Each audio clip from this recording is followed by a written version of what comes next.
గౌరవనీయులు ఎలియా మినిస్టర్ గారు అన్నట్టు రాహుల్ గాంధీ గారి బాటలో నడుస్తామని చెప్పారు. అదే రాహుల్ గాంధీ గారు పాంచి న్యాయ్ గురించి కూడా చెప్పినారు. ఎమ్మెల్యేలు పార్టీ మారితే వెంటనే డిస్క్వాలిఫై కావాలన్నారు, వాళ్ళతో రాజీనామా చేయించారు.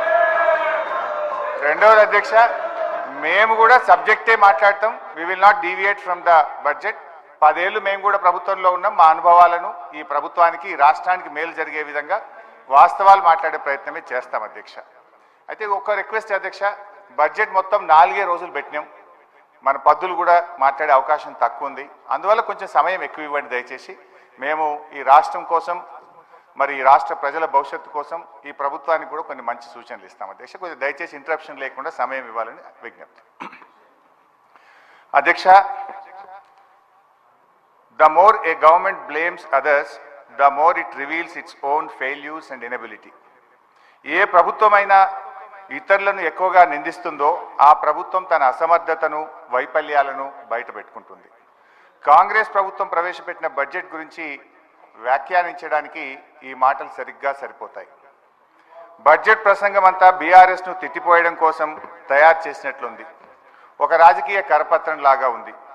బడ్జెట్ ప్రసంగానికి ఉండాల్సిన గంభీరత కానీ దార్శనికత కానీ ఏమాత్రం కనబడలేదు అధ్యక్ష.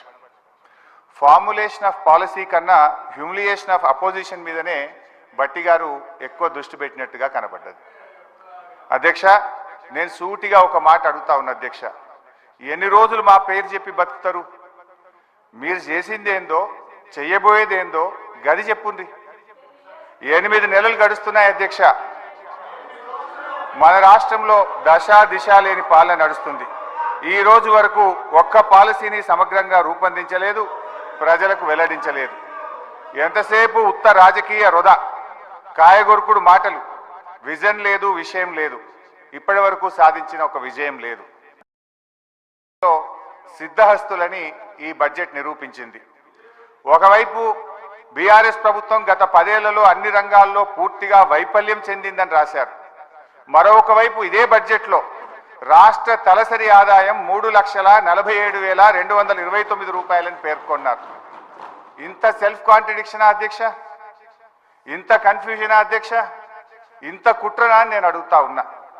ఎందుకంటే 2014లో మా ప్రభుత్వం అధికారం చేపట్టినప్పుడు తెలంగాణ రాష్ట్రం దేశ తలసరి ఆదాయంలో మనం కంపేర్ చేసినప్పుడు, ఇతర రాష్ట్రాలతో కంపేర్ చేసినప్పుడు మనం 11వ స్థానంలో ఉన్నాం.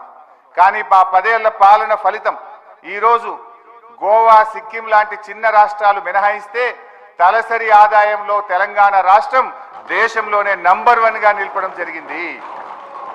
అధ్యక్ష, నేను అడుగుతా ఉన్న బట్టి గారిని, తలసరి ఆదాయం ఇంత గొప్పగా పెరిగిందంటే 10 ఏళ్ల మా పాలన ఫలితమా, 8 నెలల మీ పరిపాలనలో పెరిగిందా? దయచేసి చెప్పాలని చెప్పి నేను కోరుతా ఉన్నా. ఒకసారి గుండె మీద చేసుకొని చెప్పండి, ఎవరి పరిపాలనలో ఈరోజు దేశంలో తలసరి ఆదాయంలో ఈ రాష్ట్రం మొదటి స్థానంలో నిలబడ్డది? అధ్యక్ష, 4.5 లక్షలు లేని జిఎస్డిపిని 14.5 లక్షల పైకి తీసుకుపోయింది మా బీఆర్ఎస్ పాలననా, మీ 8 నెలల కాంగ్రెస్ పాలననా అని నేను అడుగుతా ఉన్నాను అధ్యక్ష. 2014లో దేశ జీడిపిలకి తెలంగాణ కాంట్రిబ్యూషన్ 4.1% అయితే ఈ రోజు అది 5% పెరిగిందంటే ఇది 10 ఏళ్ల మా శ్రమ ఫలితమా, 8 నెలల మీ డ్రామా ఫలితమా అని నేను అడుగుతా ఉన్నాను అధ్యక్ష.